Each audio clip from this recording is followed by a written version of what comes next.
Student, তোমরা যারা ক্যালকাটা ইউনিভার্সিটির আন্ডারে থার্ড সেমিস্টারের ছাত্রছাত্রী আছো এবং তোমাদের ফিলোসফি সাবজেক্টটি মাইনর সাবজেক্ট হিসাবে আছে, তোমাদের জন্য আজকের ক্লাসটা খুবই গুরুত্বপূর্ণ।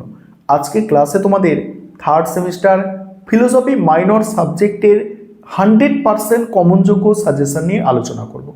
তোমরা অনেকে চাইছিলে স্যার আমাদের ফিলোসফি মাইনর সাবজেক্টের সাজেশনটা দিন।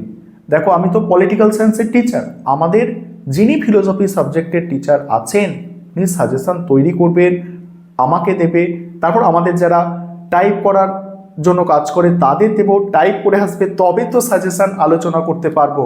আমাদের টিমে টোটাল 11 জন কাজ করে, 9 জন টিচার আছে, বিভিন্ন সাবজেক্টের 9 জন টিচার, যাদের মধ্যে কিছু শিক্ষক কলেজের সঙ্গেও যুক্ত আছে এবং কলেজের সঙ্গে যুক্ত আছে বলতে কলেজের শিক্ষক শিক্ষিকা আছেন এবং 2 জন হচ্ছে টাইপ করার, যারা কাজ করে টাইপ করার 2 জন আছে।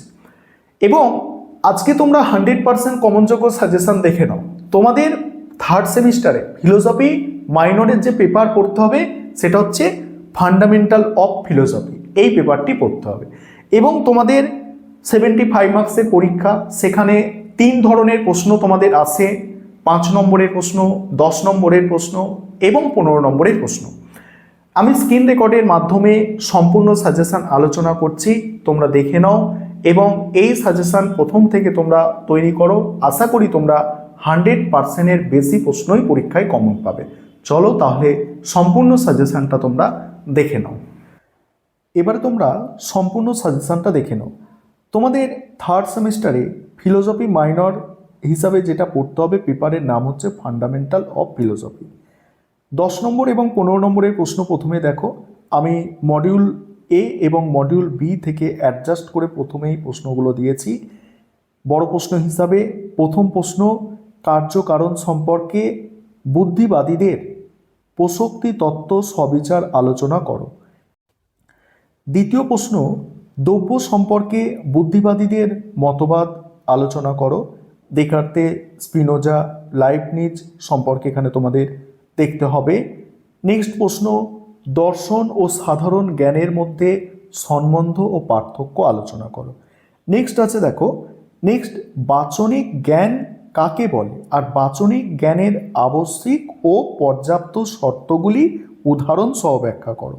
নেক্সট আছে কার্যকারণ সম্পর্কে হিউমের সতত সংযোগ তত্ত্বটি ব্যাখ্যা করো। এখানে একটি বিষয় তোমরা খেয়াল করবে, যেগুলো মোস্ট ইম্পর্টেন্ট প্রশ্ন সেগুলো স্টার দিয়ে চিহ্নিত করা আছে এবং যেগুলো তার থেকেও গুরুত্বপূর্ণ প্রশ্ন সেখানে স্টারের সংখ্যা বেশি, যেগুলো একটু কম গুরুত্বপূর্ণ স্টারের সংখ্যা কম আছে। এটা গেল তোমাদের প্রথম এবং দ্বিতীয় মডিউল। এবং মডিউল সি যেটা জ্ঞান তত্ত্ব, এখান থেকে 10-15 নম্বরের যে প্রশ্নগুলো তোমরা তৈরি করবে দেখো। প্রথম প্রশ্ন, জ্ঞানের উৎস হিসাবে অভিজ্ঞতাবাদ বা লকের মতবাদ আলোচনা করো। দ্বিতীয় প্রশ্ন, সহজাত ধারণা বলতে কি বোঝো? জন লক কিভাবে দেকার্তের সহজাত ধারণা খণ্ডন করেছেন। এখানে 3 নম্বর প্রশ্ন, আমি চিন্তা করি আমি আছি, আমি চিন্তা করি আমি আছি, দেকার্তের এই সূত্রটি ব্যাখ্যা করো। এই সত্যটি কি তিনি অনুমানের সাহায্যে পেয়েছিলেন? নেক্সট, জ্ঞানের উৎপত্তি বিষয়ে ইমানুয়েল কান্টের বিচারবাদ আলোচনা করো। নেক্সট, এবারে মডিউল ডি যেটা আছে নীতিবিদ্যা অর্থাৎ এথিক্সের ওপরে যে প্রশ্নগুলো তোমরা করবে। তার আগে একটি বিষয় তোমাদের বলি, তোমাদের এই পেপারের স্টাডি মেটেরিয়াল রেডি। তোমরা অনেকে স্টাডি মেটেরিয়াল পারচেস করতে চাইছিলে, তোমাদের এই পেপারের স্টাডি মেটেরিয়াল রেডি আছে। তোমরা যারা এই মাইনর দর্শন পেপারের স্টাডি মেটেরিয়াল পারচেস করতে চাও অবশ্যই তোমরা স্ক্রিনে দেওয়া নম্বরে যোগাযোগ করতে পারো। এবারে এই এথিক্সের ওপর প্রশ্নগুলো দেখো। প্রথম প্রশ্ন, নীতিবিদ্যার সংজ্ঞা দাও। নীতিবিদ্যার স্বরূপ ও পরিধি আলোচনা করো। নেক্সট, উদ্দেশ্য ও অভিপ্রায়ের মধ্যে পার্থক্য, মোস্ট ইম্পর্টেন্ট প্রশ্ন। নৈতিক বিচারের বিষয়বস্তু হিসাবে এদের ভূমিকা আলোচনা করো। নেক্সট, ব্যবহারিক নীতিবিদ্যা বলতে কি বোঝো? ব্যবহারিক নীতিবিদ্যার আলোচ্য বিষয়গুলি কি কি? নেক্সট, কর্তব্য ও গুণের সম্পর্ক আলোচনা করো। এবারে 5 নম্বরের প্রশ্ন, 5 নম্বরের প্রশ্ন মডিউল এ এবং বি থেকে অ্যাডজাস্ট করে দেওয়া আছে।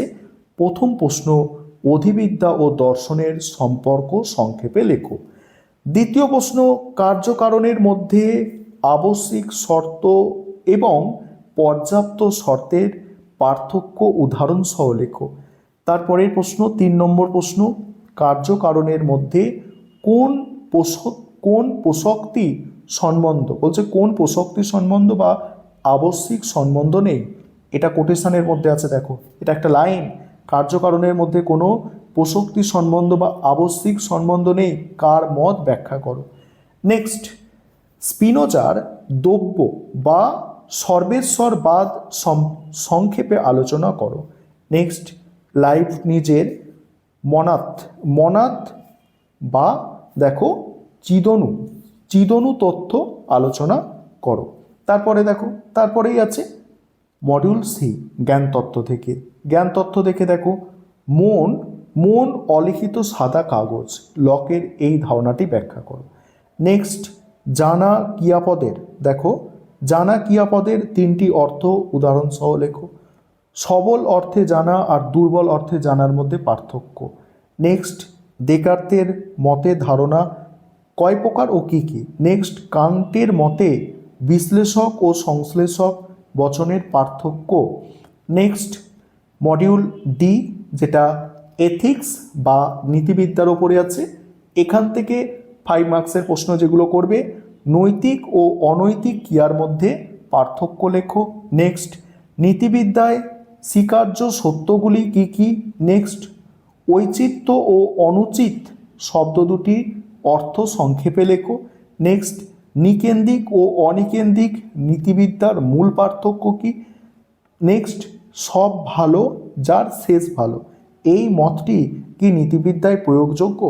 এই ছিল তোমাদের 3rd সেমিস্টারে ফিলোসফি মাইনরের সাজেশন।